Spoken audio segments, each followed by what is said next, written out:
رضی اللہ تعالیٰ عنہ کی بارگاہ میں 100 کلومیٹر کا سفر کیا. 100 کلومیٹر کا سفر. کتنا سفر؟ 100 کلومیٹر. کس لیے؟ جیسے آج ہم اور آپ کرتے ہیں, کوئی بریلی شریف جاتا ہے نا, کوئی بلگرام شریف جاتا ہے, کوئی مہارانا شریف جاتا ہے, کوئی اور کسی خانقاہ میں جاتا ہے اور جا کے چلو بزرگوں سے ملاقات کریں گے, کچھ فیضان مل جائے گا, چلو اعلیٰ بزرگ کی بارگاہ میں جاتے ہیں وہاں سے کچھ مل جائے گا. تو یہ 100 کلومیٹر کا سفر کرتے. کتنا سفر؟ گاڑی نہیں, دیکھ لگا, موٹر سائیکل نہیں, پلین نہیں, ٹرین نہیں, کوئی چیز نہیں. حقیقت تو یہ ہے کہ اس زمانے میں سائیکل بھی نہیں تھی, پیدل لوگ سفر کرتے تھے. پیدل سفر کر کے ذہن حاضر رکھے, پیدل سفر کر کے سرکار غوث اعظم رضی اللہ تعالیٰ عنہ کی بارگاہ میں جیسے بغداد میں حاضر ہوئے. بھائی 100 کلومیٹر کا سفر کوئی آسان تو ہے نہیں پیدل کرنا, اور ریگستان کی وادیاں, گرمی کا موقع, حالات, سفر کر کے آئے. اس سے ملاقات کے لیے سرکار غوث اعظم سے. اور جیسے ملاقات کے لیے آئے تو آپ نے بغداد میں آنے کے بعد پوچھا کہ یہ بتائیے کہ حضرت عبد القادر جیلانی سے ملاقات کہاں ہوگی. تو کسی بتانے والے نے بتایا کہ جاؤ آپ بغداد میں جامع مسجد میں چلے جاؤ, حضرت سے ملاقات کی. ذہن حاضر ہے. اور سارے کے سارے لوگ بغداد کی جامع مسجد کی طرف, مولانا جو بڑے عالم دین آئے وہ تمام لوگوں کے ساتھ میں بغداد کی جامع مسجد کی طرف جاتے ہیں. تو سرکار غوث اعظم رضی اللہ تعالیٰ عنہ وضو خانے پہ وضو فرما رہے ہیں. کیا کر رہے ہیں؟ اونچا بولے, کیا کر رہے ہیں؟ وضو خانے پہ بیٹھے وضو فرما رہے ہیں. اب دیکھیں ادھر دیکھیں, آپ منہ آگے کی طرف لوٹا رکھا ہے, آپ وضو فرما رہے ہیں. پیچھے سے عالم صاحب آئے, بڑے عالم دین.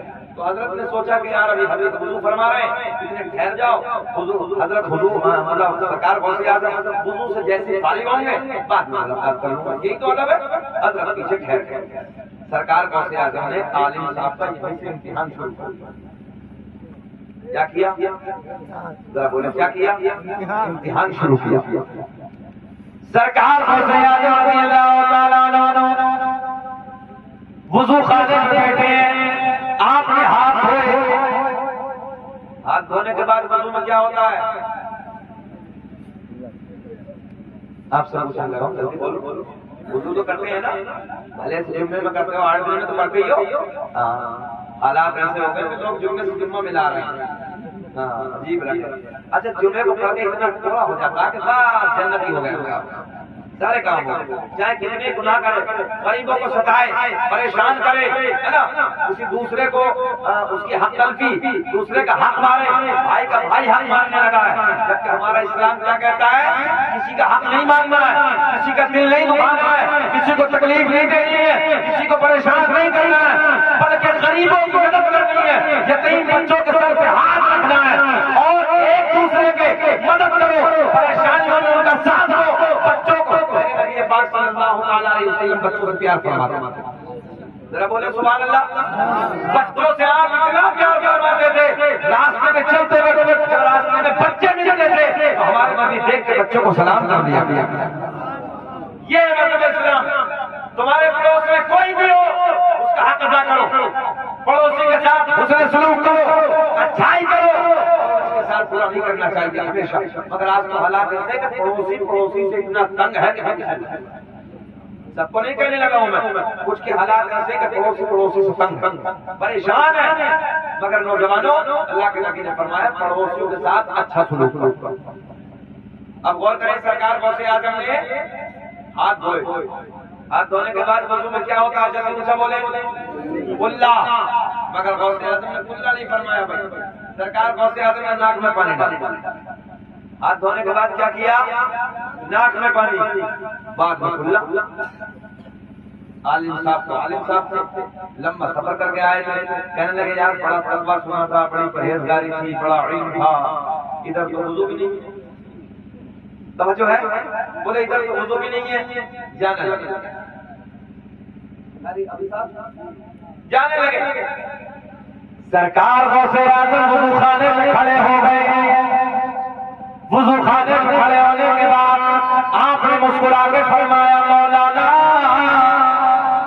توجہ ہے, مولانا کہاں ہو رہا ہے جانا؟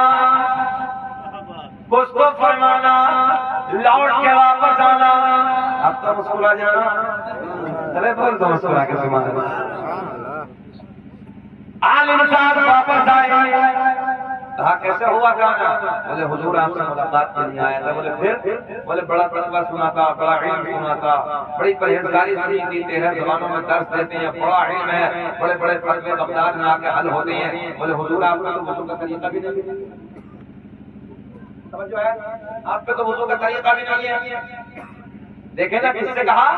بڑے پیر سے. سرکار غوث اعظم نے بڑے پیار کے لہجے میں فرمایا مولانا وضو کا طریقہ آپ بتا دو, وضو کا طریقہ آپ بتا دو. عالم صاحب کہنے لگے حضرت ہاتھ دھونے کے بعد پہلے کلا ہے, سنت یہی ہے, بعد میں ناک میں پانی ہے, مگر آپ نے بعد میں ناک میں پانی بلکہ آپ نے پہلے ناک میں پانی اس کے بعد میں کلا. حضرت یہ تو الٹا ہو گیا. سرکار غوث اعظم نے فرمایا مولانا کہاں لکھا ہے؟ بابو تھوڑی دیر اور برداشت کر دو, بس 5-10 منٹ. بے چینی تو نہیں ہو رہی ہے؟ نہیں. اللہ خوش رکھے. ہم اڑیل مولانا تو ہے نہیں, تھوڑی دیر اور ہم برداشت کر لیں. اللہ آپ کو خوش رکھے. اچھا اس وقت میں تقریر کرنا وہ آسان تو ہے نہیں. یہ مجمع ہوتا رات کے 12 بجے کے بعد میں تو عجیب سی کیفیت ہو جاتی ہے نا, مگر آپ لوگ سن رہے ہیں. اللہ کا بڑا فضل ہے کہ آپ کا چہرہ اس ٹکڑے میں بھی رات کے آپ کا چہرہ گلاب کی طرح کھل رہا ہے, جبکہ اس ٹکڑے میں گلاب کی طرح چہرہ نہیں کھلتا, چہرہ نیپال کا لٹوا بن جاتا ہے, مگر آپ سب لوگ کھل رہے ہیں. ذرا پھر بولتے مسکرا کے سبحان اللہ.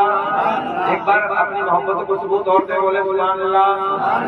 عالم صاحب نے کیا کہا؟ بولے حضرت ہاتھ دھونے کے بعد پہلے کلا ہے, بعد میں ناک میں پانی. آپ نے پہلے ناک میں پانی, بعد میں کلا. سرکار غوث اعظم نے مسکرا کے فرمایا مولانا کہاں لکھا ہے؟ کہنے لگے میری لائبریری میں میرے گھر پہ جتنی مسائل کی کتابیں ہیں ساری کتابوں میں یہی طریقہ ہے. ساری کتابوں میں یہی طریقہ ہے. دیکھو یہ پیچھے سو رہے ہیں, بولو کان میں بولو سبحان اللہ.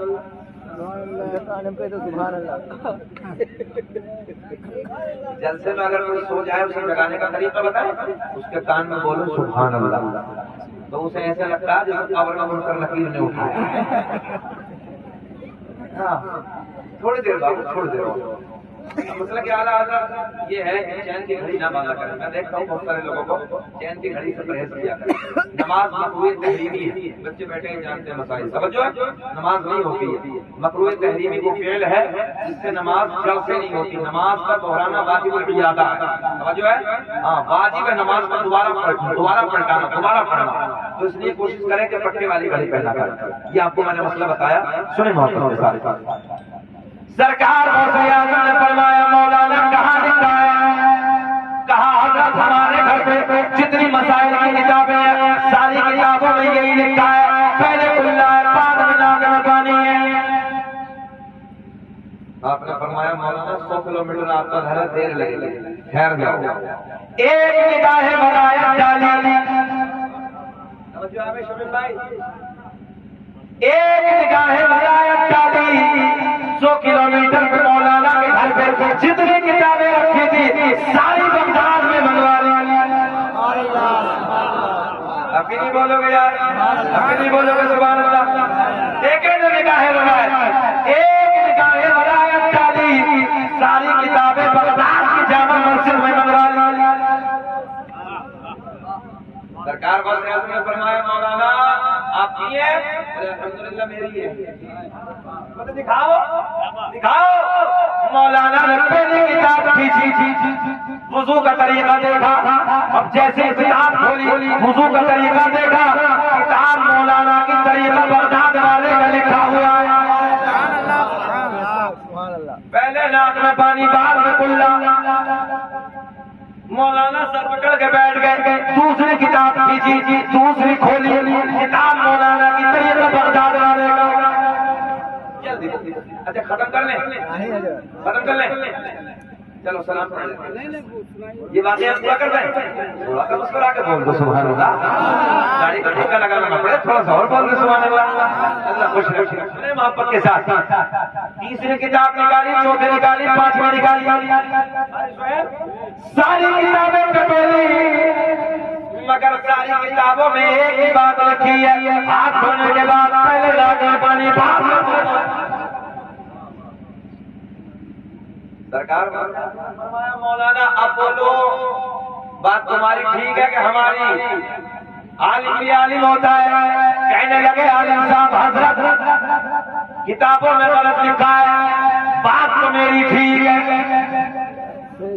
سمجھو ہے کتابوں میں اونچا بول کے بتایا کتابوں میں غلط لکھا ہے، بات تو میری ٹھیک ہے۔ سرکار غوث اعظم نے ایک نگاہ جلال ڈالی، ایک نگاہ بلائٹ ڈالی، زمین پھٹ گئی، زمین پھٹی، بڑے پیر نے فرمایا پکڑ لے مولانا۔ کتنے دبے؟ کتنے دبے مولانا؟ ناف تک۔ بولے کتنے دبے؟ ناف تک۔ بڑے پیر نے فرمایا